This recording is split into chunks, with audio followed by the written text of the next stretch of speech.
First one of the morning. Nice little gray. You know, I'd been standing here for a little bit, just kind of fighting the gnats, and I heard two of them chasing in the tree behind me, so I was able to make it happen on this one. So hopefully we'll have a few more that come down. It is Monday, September 5th, Labor Day, so I don't have to be at work, so I'm out here doing one of my favorite things, shooting squirrels. And I'm in that same spot that I was about a month ago. I hadn't been in here since the beginning of August. And, this is going to be a spot that I know I'm going to use for deer season here in a couple weeks, so this will probably be my last time in here squirrel hunting. And then I'll let it kind of calm down for a couple weeks, let my scent dissipate and whatnot. On the way in, I saw that doe and those two yearlings, so that's a pretty good sign. So we're hang tight and see if a few more come by.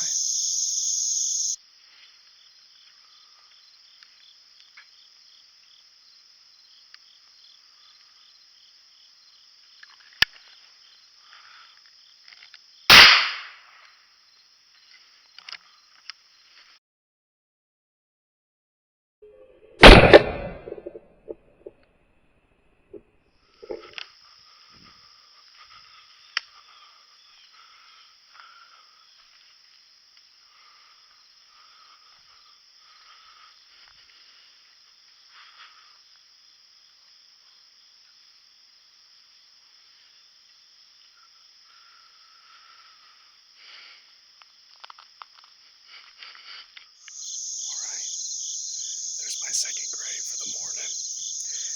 Like I was saying before in another video, when you shoot them, sometimes they're not quite far all the way gone, when you get to them. And so that's when, stopping on their head for good measure, it just puts them out of their misery real quick. And so that's what we did with this one.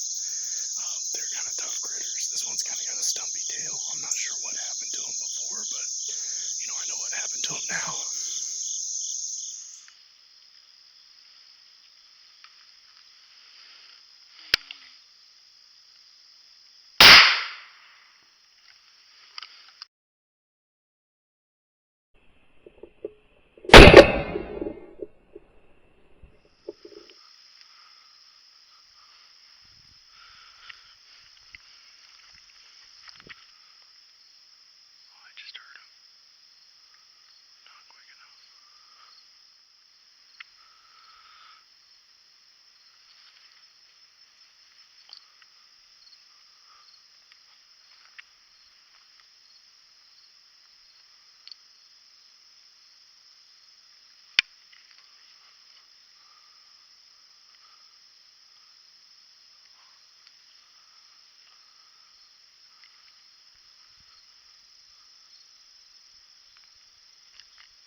There's number 3.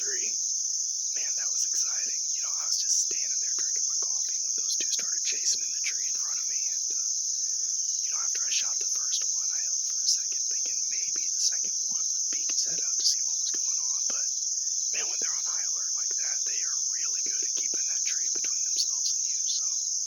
But when I went to grab him, another one came in and started chasing the one that was left. And so I thought I'd be able to pull a double, but no, they were on high alert. So there's a few more. I see some activity way out, so hang tight. Maybe they'll come in a little bit closer.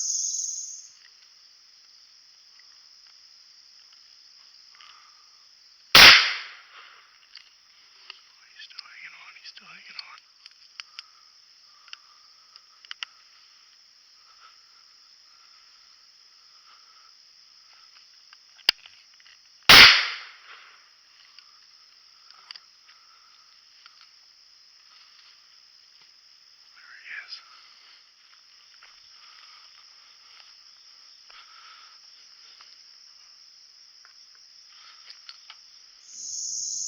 Alright, there's number 4. Nice red. So it had been pretty still, pretty quiet for a while, and I could hear something just behind me, and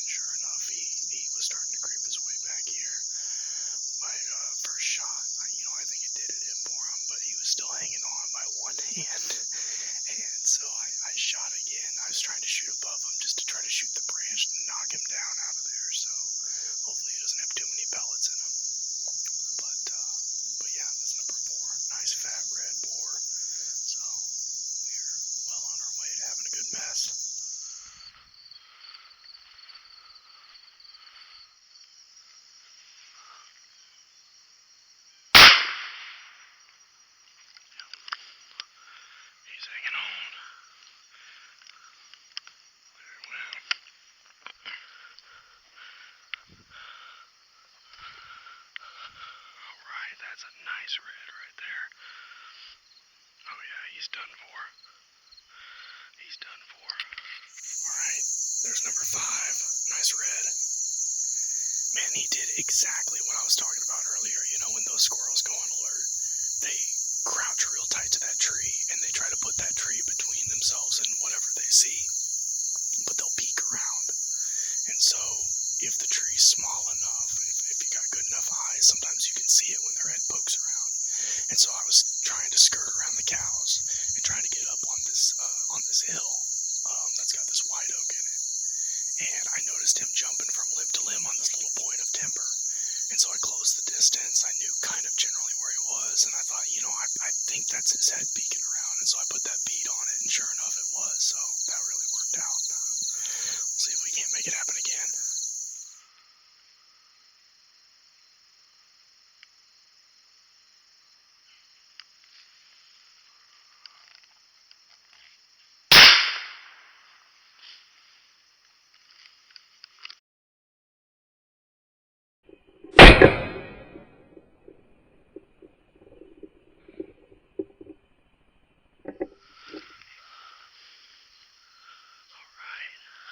Nice red.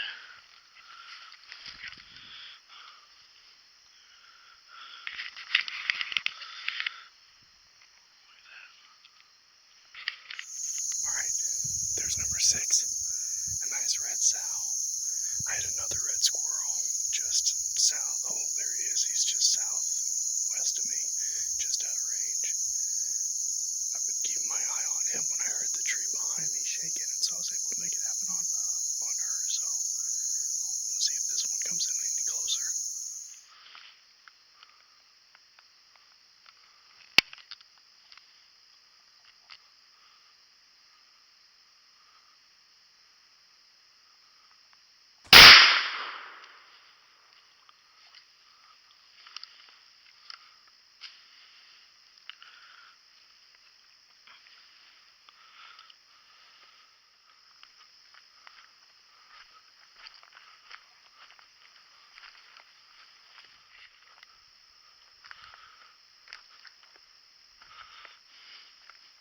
Right there.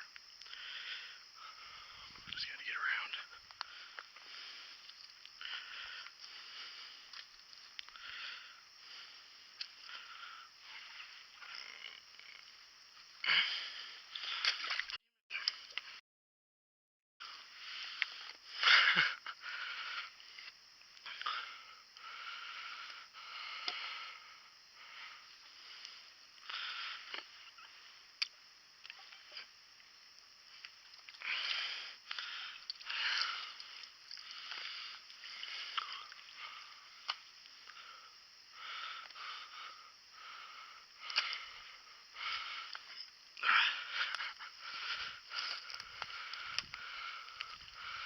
Alright, there it is, number 7. And of course, when I shot, it had to land right in the mud in that creek. And then when I went to retrieve it, my coffee cup slid out of my vest pocket and landed lid first into the mud. So I'm gonna have to make some more coffee and do some scrubbing on that. So here's what happened while I was kind of frustrated. With this old 410, I love using this thing, but I do need to take it to a gunsmith to get some maintenance done. When I shot that last red, I reloaded, and I reloaded it too quickly. With this, you really got to take your time, because you'll see there's an arm there that the lip of that shell rests on as you're feeding it in, so that after you shoot and you break the action open again, it'll actually eject that spent hull. Well, 1 in about every 3 shells, it actually can slide in past that arm. And when that happens, it's hard to get it out. And then when you close that action, it kind of pushes it even further into the barrel. The only way to get it out is with pliers at that point. So that's what had happened. I knew that I was going to be digging it out with pliers when I got back up to the house. And rather than do that with a live shell, I made the choice, like, well, I'm going to shoot it. If nothing else, I'm going to shoot it into the creek bank. So that way, when I'm digging around trying to get it out, I'm not dealing with a live shell. So I've got 7 out of 10. So that's not too bad for this morning. So I'm gonna head back to the house and take care of this.